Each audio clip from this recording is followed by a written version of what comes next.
ఆడపిల్లలను బయటకు పంపించాలంటే ఏ క్షణం ఏం జరుగుతుందో అని ప్రతిక్షణం భయపడే పరిస్థితులు ఇప్పుడు కనిపిస్తున్నాయి. గుడిలాంటి బడిలోనూ రక్షణ లేకుండా పోయిందంటే పరిస్థితి ఎలా ఉందో అర్థం చేసుకోవచ్చు.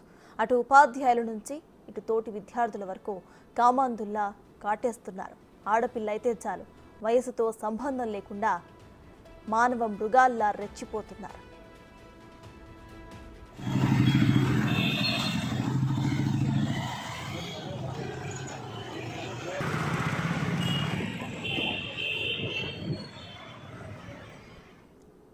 ఉప్పల్లో దారుణం జరిగింది. ఓ స్కూల్లో అభం శుభం తెలియని 2వ తరగతి విద్యార్థిపై 9వ తరగతి విద్యార్థి అత్యాచారానికి ప్రయత్నించాడు.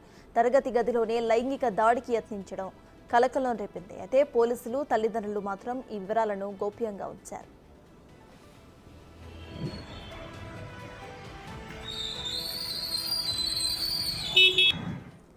ఇదే విషయంపై పూర్తి డీటెయిల్స్ మా ప్రతినిధి సుజాత అందిస్తారు. సుజాత, చెప్పండి, ఆ స్కూల్ యాజమాన్యం, టీచర్స్ అండ్ ఆ అబ్బాయి పేరెంట్స్ ఎవరైతే ఉన్నారో వాళ్ళు ఏమంటున్నారు? పోలీసులు ఎటువంటి యాక్షన్ తీసుకున్నారు?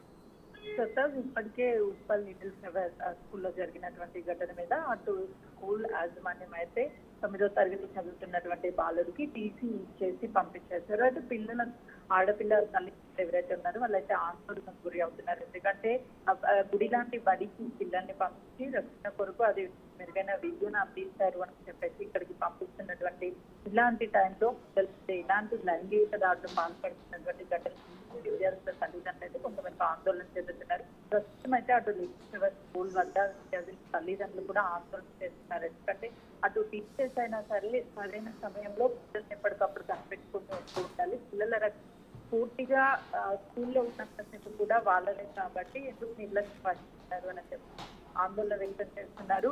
తగ్గచ్చు అంటే మనం చూస్తున్నాము, ఇంతకు ముందు ఇంటిలోనూ లేదు అంటే బయట మాత్రమే ఇలాంటి లైంగిక దాడులు జరుగుతున్నాయి. కానీ ఈ మధ్య కాలంలో ఎక్కువగా స్కూల్స్ ఏవైతే స్కూల్ తరగతి జరుగుతుండడంతో అటు ఆడపిల్లలకి రక్షణ ఎక్కడానికి చెప్పేసి కొంతమంది మాత్రము ఆ ఆడపిల్లల తల్లిదండ్రులకి ఆవేదన అవడం పాటు భయానికి కూడా గురి అవుతుంది. ఎందుకంటే స్కూల్కి పంపించినా లేదంటే పంపిస్తే అసలు రక్షణ ఎక్కడ ఇటు ఆడపిల్లల్ని మాత్రం కాదు, ఇప్పటికప్పుడు ఎక్కడికక్కడ భద్రంగా కూడా మగపిల్లల్ని కూడా చెప్పేసి తల్లిదండ్రుల మీద బాధ్యత ఉంది.